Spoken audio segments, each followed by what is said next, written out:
All right, what's up, guys? It's Zach McCarley back with week 4 of pressing. So, on this day, I actually ventured out to Des Moines, Washington, got my hands on an Ironmine axle over at Dungeon Fitness RX. That is right off I-5, just south of Seattle, probably about 20 or 30 minutes, depending on the time of day. And this was a rough session. I don't know that I have a whole lot to say about it. It was a very challenging session. I got caught in traffic on my way there, and I happened to live about 2 hours away to begin with, so I wound up sitting in a car for about 3 hours.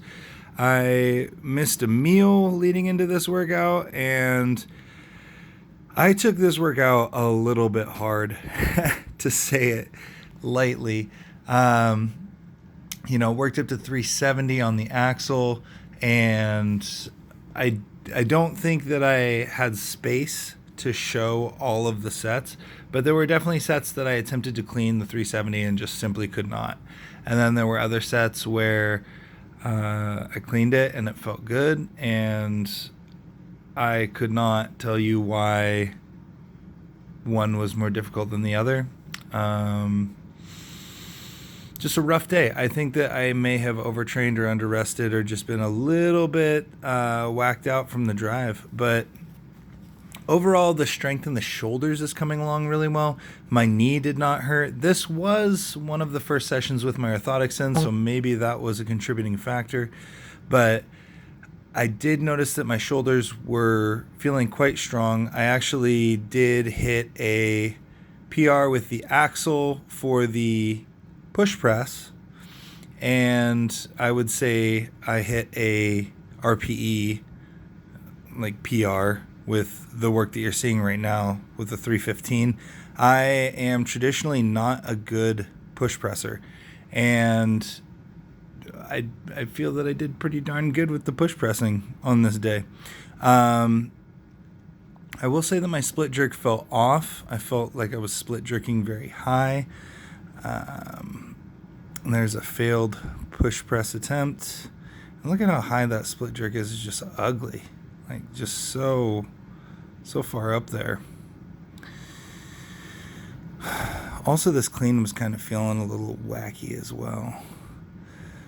So I'm just watching this, giving some of my thoughts. This is going to be kind of a long video. We're only 3 minutes into a 10-minute video. That was a technical PR right there. 345 push press.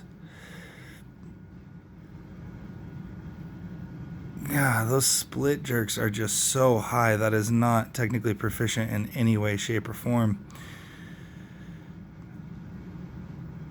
Oh yeah, so there's a missed clean. We got 370, much better, much easier. We'll see how it goes. Very sloppy. Looks like I'm going to take another swing at it. And if this is the one that so watch my back foot as my foot actually slid as the bar was overhead. But I was very displeased with that. And what happened directly after that was I went out to my car, I grabbed some food, I ate right there on the spot, had a couple bananas, had some sugary cereal, had a protein shake, basically had a post-workout meal, came back in, started my accessory work, did this 225 incline breathing press and band pull-aparts. I did some dips, some laterals, I did a little bit of rotator cuff stuff, and then I remember sitting there for a good 10, 15, 20 minutes, letting that food kind of absorb back into me, and I wanted to take another swing at that 370, but I took it out of the rack this time. And, I felt considerably better. We'll get to that when the video comes to it. But the pressing right here felt really good. The incline presses felt very light. I feel strong in my pressing. I just overall did not feel so great. This dip station was a little bit wobbly. So it was a little bit interesting to do, but sometimes I like to have interesting challenges like that in my training.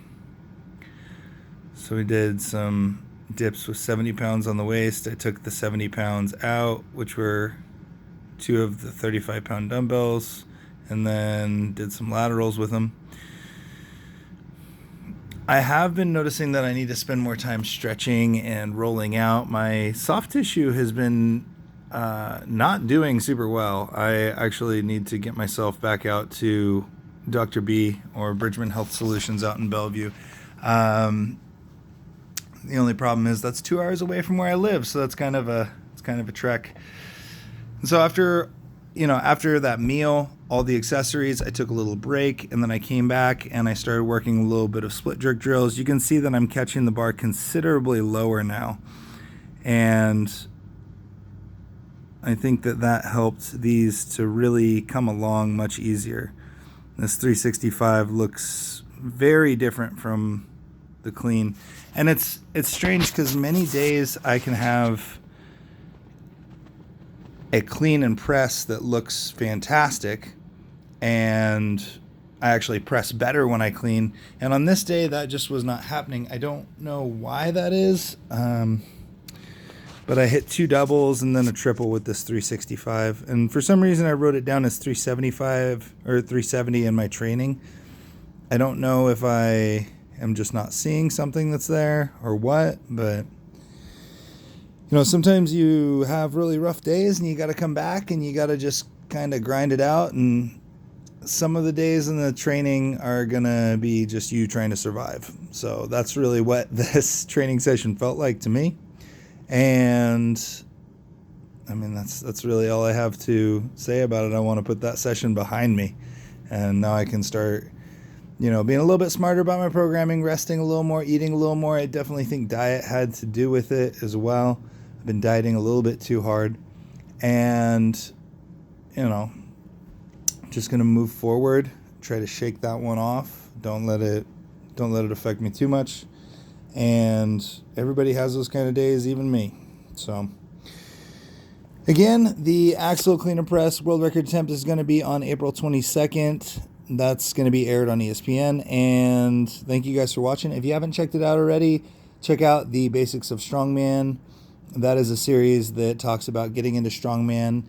And if you're already into strongman, you already compete, you want to get better at competing, you want to get better at the, we'll say, theory behind competition, you should check out the Strongman Theory series. Both of those are playlists on my channel. Go check them out if you haven't already. And thank you guys so much for watching. I'll catch you guys in the next one.